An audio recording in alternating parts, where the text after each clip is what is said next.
Hi everyone, welcome back to my channel. It's Akila and today we are going to be looking at how you care for this Pandanus plant.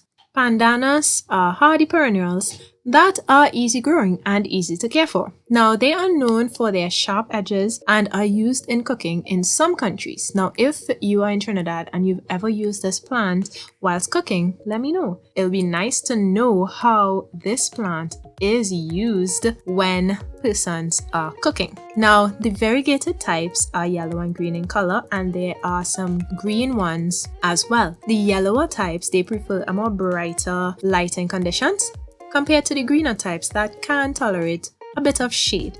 Now I believe that the type that I have is a greener type because when we look at the leaves we see that it has more green than yellow. So I do have this in a shaded area and it receives some morning light, and majority of the day it's in a shaded area, but it can tolerate sun as well. So it's one of those plants that can be in any one of the two, which I appreciate. Now as I mentioned, it doesn't receive a great amount of light. It receives just a couple of hours of sun when the day starts. Now this plant can get pretty big if given the space and place to do so. You can either have it in a container or in the ground. Mine's, I have it in a container because it was just a small little baby when I got it, but it can grow pretty massive if given the opportunity and if taken care of. Now I believe that this is one of the plants where you do not really have to tend to it that much. It's one of those plants that once the roots are established, they pretty much can take care of themselves and they'll grow to suit. The leaves look really good. It encourages me. Now when I first got this plant, it took a little while to catch, but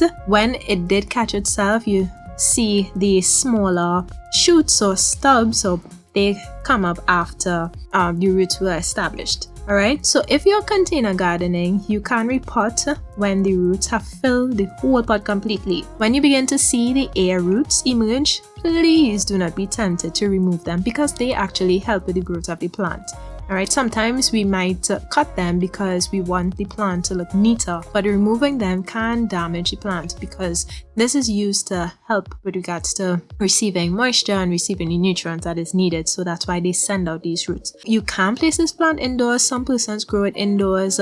Some persons have it outdoors. Mine is outdoors. Majority of my plants are outdoors, but I'm now recently starting to bring plants indoors as I get the opportunity to. Now the life of this plant is long-lived and it is extremely hard to kill, but I would say to be careful when you are caring for it because this plant has some jagged edges, as you could see, so try not to cut yourself when tending to this plant. Now it does take time to grow, so do not be bothered if it's not getting as big as fast. So when you're watering, water at the base, not at the top, and we want to do this because we don't want any water to get trapped in at the top of the plant, alright, to cause any root rot. So it is okay to allow the soil to dry out before you water it. I always say that you can allow an inch or two to dry out before you water the plant. Again, it's not going to kill the plant and it's not one of those that needs to be watered every single day or every other day. It can go some time without some water. You can fertilize this bi-monthly or monthly if you prefer. I am fertilizing this bi-monthly or every third month because I don't really see that this plant needs that amount of fertilizer. I think that it's one of those that can do well without it, and that's just my point of view.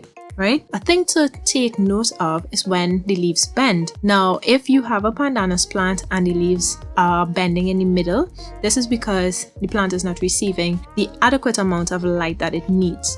Now, I did mention earlier that the greener types prefer shaded areas. They can tolerate that shaded area compared to the yellower types. So if you have the yellow types and they are bending in the middle, probably trying to tell you that it's not getting the amount of light that it needs. The tips of the leaves, if they turn yellow, the plant is probably trying to tell you that the humidity in the air is too low. So that's something to pay attention to when growing these plants. Alright, if you have a variegated type and it is completely green, then that's another thing to pay attention to, meaning that it's not getting the amount of light that it needs, or you are either using too much nitrogen when fertilizing this plant. So ease up on the nitrogen. So these are some things to pay attention to when you are caring for this plant.